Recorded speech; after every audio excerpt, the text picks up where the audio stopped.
Welcome back to Out of Left Field, presented by the Lehigh Valley Health Network.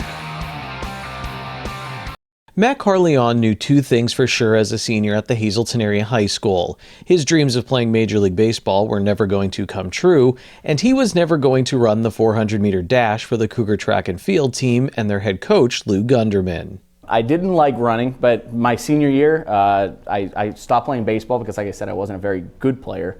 I enjoyed playing, wasn't very good. So senior year, I went to track and field. My best friend was a thrower. I was like, all right, I'm gonna get into throwing, just do this. And just to put into perspective how much we hated running, when we would do the mile laps to begin practice, me and him would hide in the porta-johns, so we didn't have to run that mile warm up. And then we go out there, we do the individual practices for the throwers and things like that. And I ended up being pretty decent at it, which was nice. But yeah, he always wanted me to run the 400, but I was like. In college, Carlyon knew one thing for sure. He had no idea what he wanted to do for a career. I was at Temple University. I was there for like 2.5 years. I jumped from 3 different majors, didn't really know what I wanted to do. My dad recommended, he's like, hey, do you know this Wendelstedt umpire school is a thing where you can go and become an umpire? And I had umpired locally up to that point. You know, I did Little League, I did some Babe Ruth and things like that just to make it a little pocket cash. Yeah. And I enjoyed it, and I was pretty decent at it, so I signed up for this umpire school. My registration day was on January 1st of 2013, so it was New Year's Day, and my flight was 6 a.m. out of Philadelphia, so it was an early day on that day, and I was wearing sweatpants and a hoodie. And I remember being on the shuttle, and there was a kid sitting next to me, about my age, and he had these slacks on, he had a polo, and his hair was cut up real nice, and he had these sunglasses on. And I could just tell that he was going to the same place that I was going to, and I'm wearing, dressed like, like a bum, like I just slept all day, did nothing. And I'm thinking, oh my God, and then of course I get off the shuttle and it's just a lot of the same where people are super dressed up, and I'm like, oh my God, I don't know what I'm getting into. But I adjusted and made do.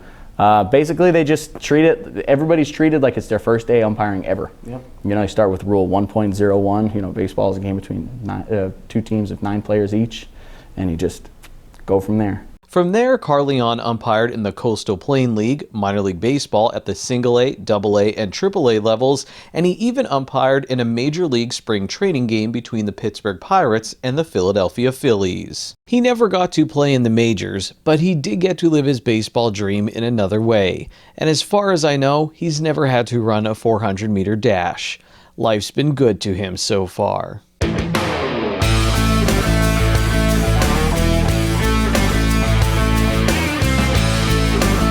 We pick up Carlyon's story in the Gulf Coast League. If you're a fan of baseball movies, hum the song Wild Thing in your head. Trust me, it will add to what he's talking about. So the lower levels are tough because in the GCL, you got a lot of like younger players, people that are coming straight out of high school, people that were brought in from different countries that were just scouted out that, they have this rocket arm and they just need to be honed in a little bit. So you get people that are throwing like 100 miles an hour, 100 plus, but they have no idea where it's going. And then on the other side of it, you have catchers. I remember I had a catcher who never played baseball before. He was a former football player, but he had all the qualities of a baseball player. So they're like, all right, you're in there to catch. Now you got this guy who's never caught before catching against this guy who's throwing 100 and has no idea where it's going. And you're just back there like, please catch this ball or block it or do whatever.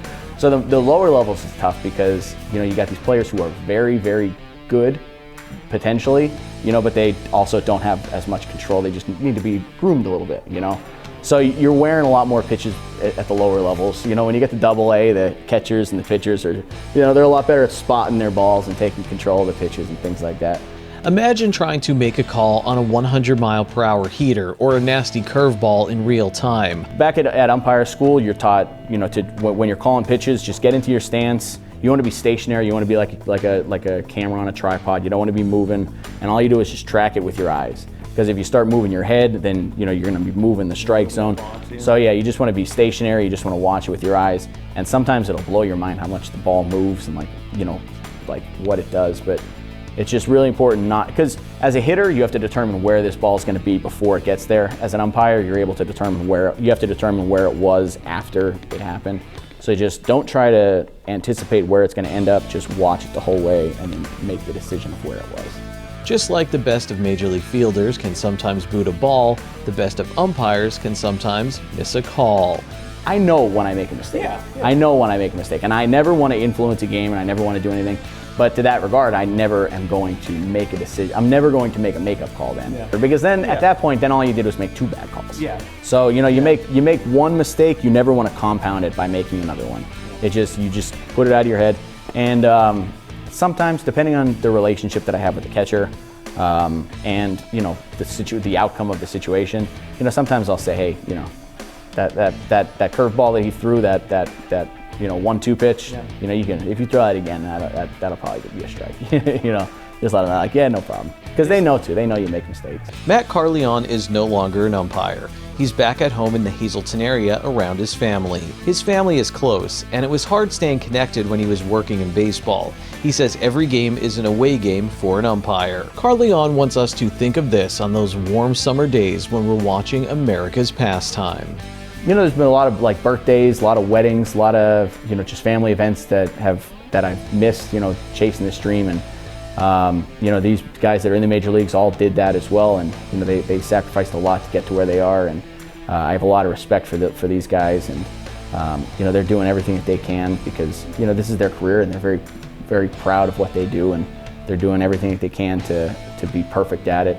And I love a lot of those guys like brothers, and I just love being able to see them go out there and work hard, and I just hope that people can appreciate the time and effort that these people put into their career, and trying to be the best that they can be. Carlyon is happy with how things have worked out. He got to live a dream. Toward the end of our interview, I ask him one of the hardest questions in the world. I ask him to describe love, specifically his love for baseball. It's just a beautifully elegant game. I don't think there's anything sweeter than seeing a nice smooth double play turned. Just the sound of a home run, the crack of a bat when somebody gets, makes solid contact right off the barrel, the meat of the bat.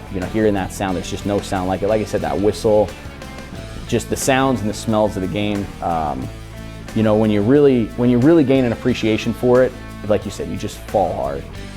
Some people get it, some people don't. But if you get it, it's just, it's a sport that's not like anything else. Like some days I can just sit there and I can just hold the baseball, and it's just a great game. It's just fun to be a part of.